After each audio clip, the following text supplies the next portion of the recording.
for coming. You are a very critical cog in the administration of justice, and we value the support that you give to the judiciary to keep the wheels of justice moving.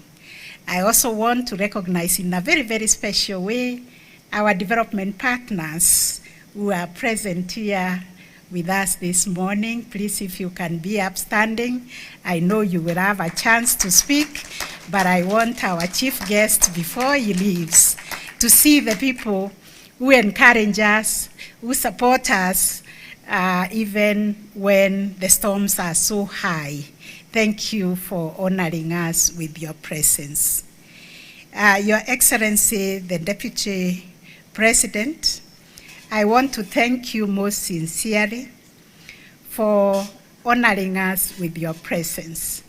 I know how tight your program is. His Excellency, the President, was supposed to be here, but I had him negotiate with you so that you could hold this brief this morning, and we are so, so grateful that you were able to spare time to come and launch for us the Sonja report. I also want to thank the representatives of various arms of government, agencies in the justice sector, our development partners, and stakeholders for joining us for the presentation of the State of the Judiciary and Administration of Justice report for the financial year 2024-2025. Your presence here today reflects a shared national commitment to all of us strengthening the rule of law and advancing the administration of justice. This occasion marks an important moment in our democratic calendar. The Sonja report is not simply a statutory requirement. Like other speakers who have spoken said, it is a constitutional duty anchored in the values of transparency, accountability, and public participation. Through it, the judiciary provides a candid account of the work we have done in the past year, how we have exercised judicial authority, the progress achieved, how we have utilized the resources given to the judiciary. We account for the challenges we have encountered along the way and the reforms that we wish to undertake. This annual report reinforces the judiciary's transparency, accessibility, and accountability as an independent arm of government. It is through such mechanisms that we keep faith with the sovereign will of the Kenyan people, where we remain open to scrutiny and continue to engage Kenyans so that we can build public trust in the administration of justice. The theme of this year's report, enhancing accountability and public trust in the judiciary, speaks to our institutional focus on enhancing public trust, which is the lifeblood of any justice system. Without it, even the most sophisticated courts cannot command confidence, obedience, or legitimacy. For this reason, the judiciary has continued to strengthen the integrity of our systems, deepen internal accountability, to improve performance management, to widen access to justice, and to accelerate implementation of the social transformation through access to justice blueprint. Ladies and gentlemen, this year's Sonja demonstrates the progress we have made in building an accountable, people-centered justice system. Justice belongs to the people. Everybody wants to experience fairness and justice. Therefore, we have undertaken institutional reforms aimed at enhancing the enforcement of ethical standards, protecting the public from misconduct, and ensuring that every judge, judicial officer, and staff members, all of them uphold the highest ideals of professionalism as detailed by the speech by the Honorable Deputy Chief Justice, who is in charge of performance and disciplinary matters, especially for our judicial officers and staff. In advancing public trust, communication and openness remain essential.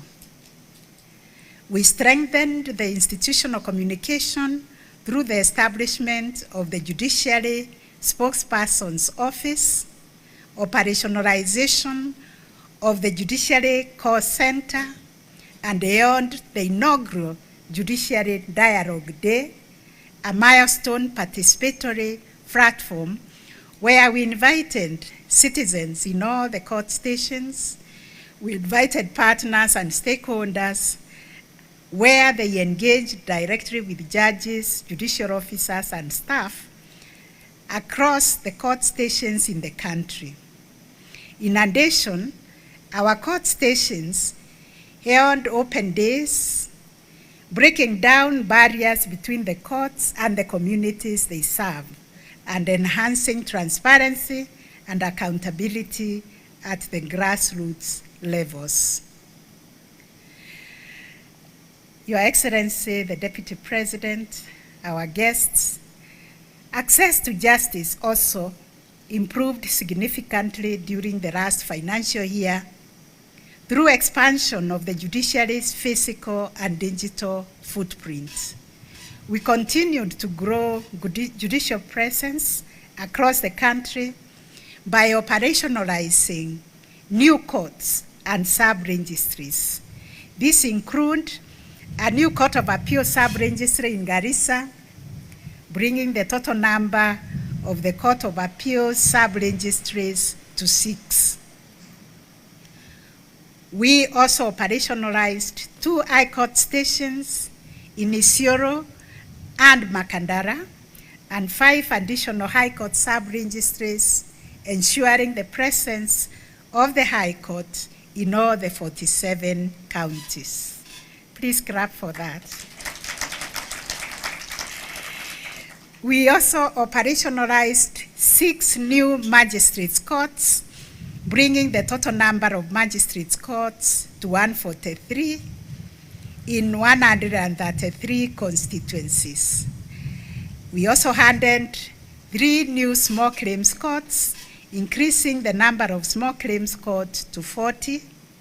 We also enhanced the Environment and Lands Court's capacity by establishing a new appeals division in Nairobi. The transition of the Retirement Benefits Appeals Tribunal to the judiciary raised the number of tribunals under our administration to 27 out of 43 shared services centers for tribunals in Nairobi and Kisumu to enhance access to justice through tribunals and to optimize resources.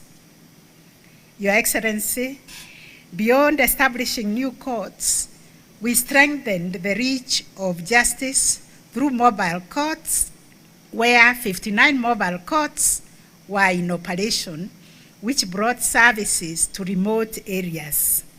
And through these mobile courts, we have registered 7,872 new cases and resolved 6,751.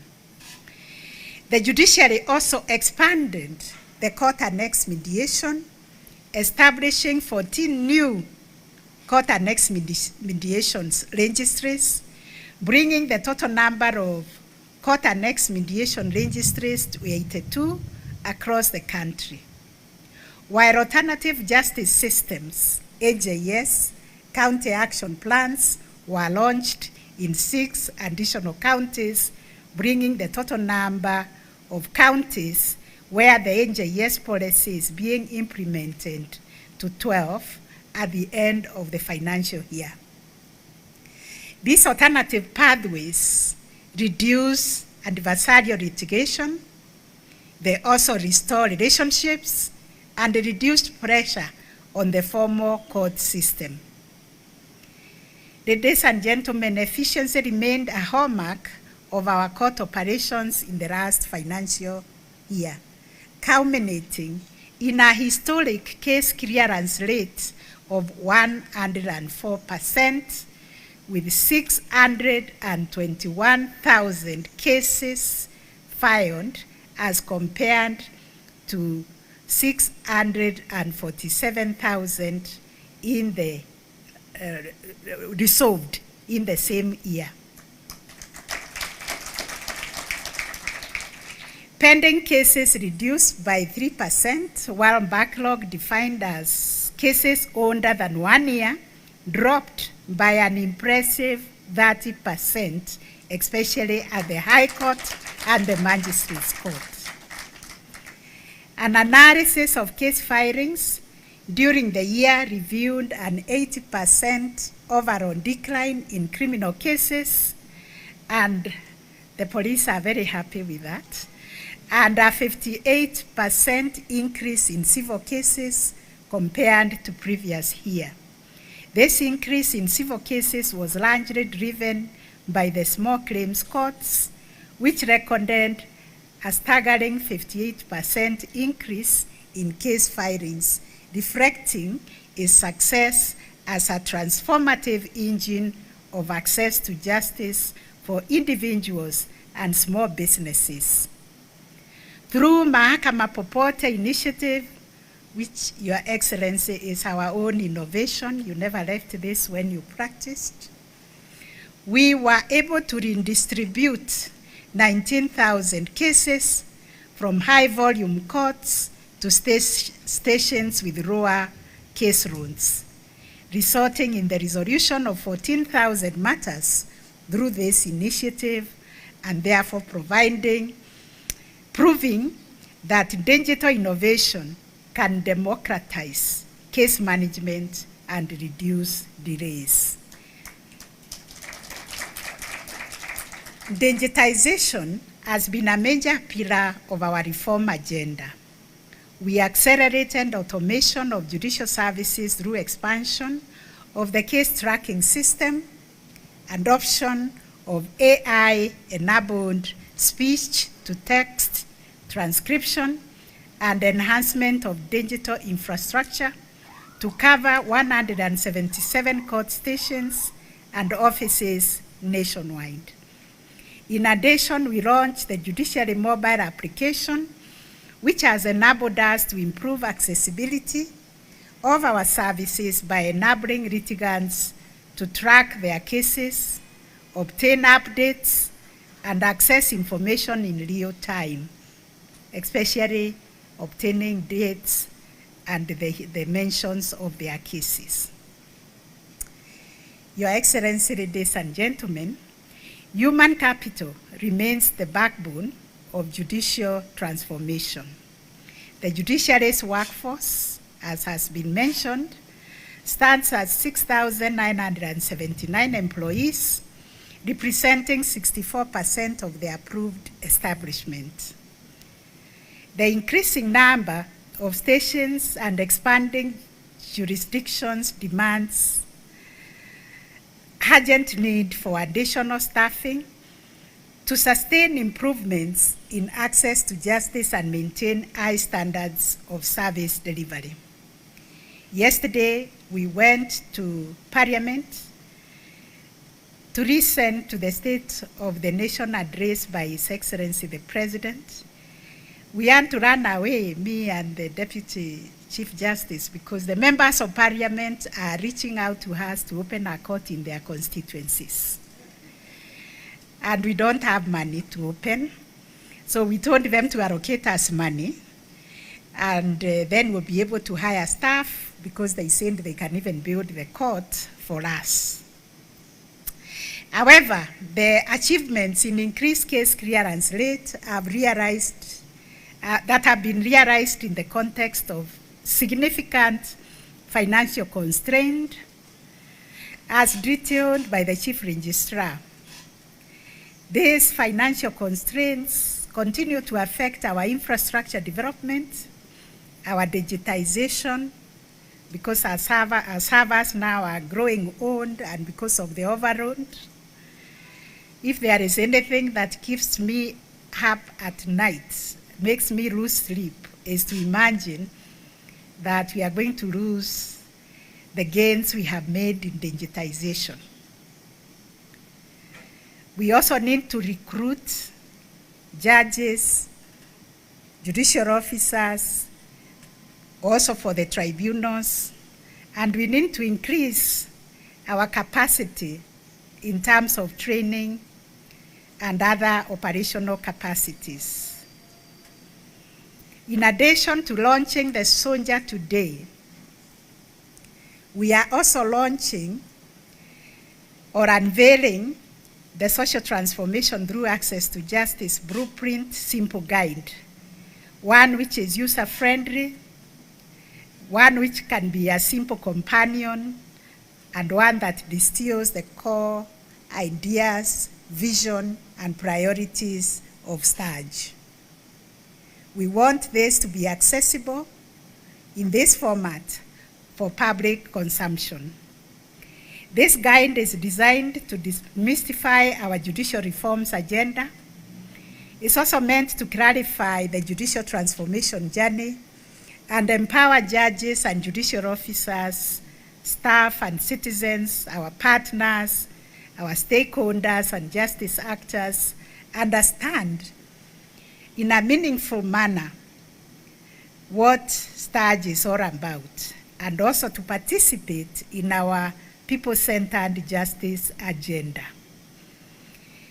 This simplified guideline reflects our commitment to transparency, civic education, and ensuring that Kenyans not only access justice, but also comprehend the systems, the processes, and the values that animate it.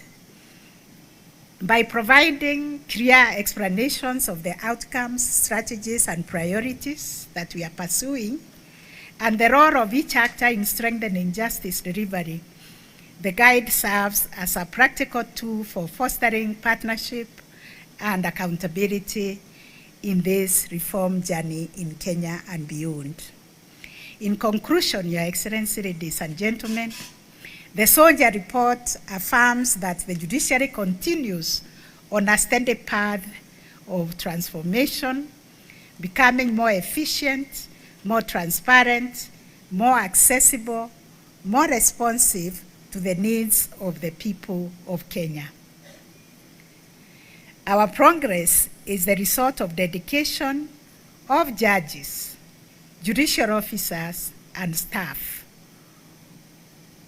and the invariable support that we receive of our partners across the government, civil society, professional bodies, and the private sector. I wish to extend my heartfelt appreciation to all of them who have contributed to last financial year's milestone. This is work of our collective efforts that has taken us this far. And with those remarks, it is now my honor and privilege to invite His Excellency the Deputy President of the Republic of Kenya, Professor Kindiki, to deliver his speech.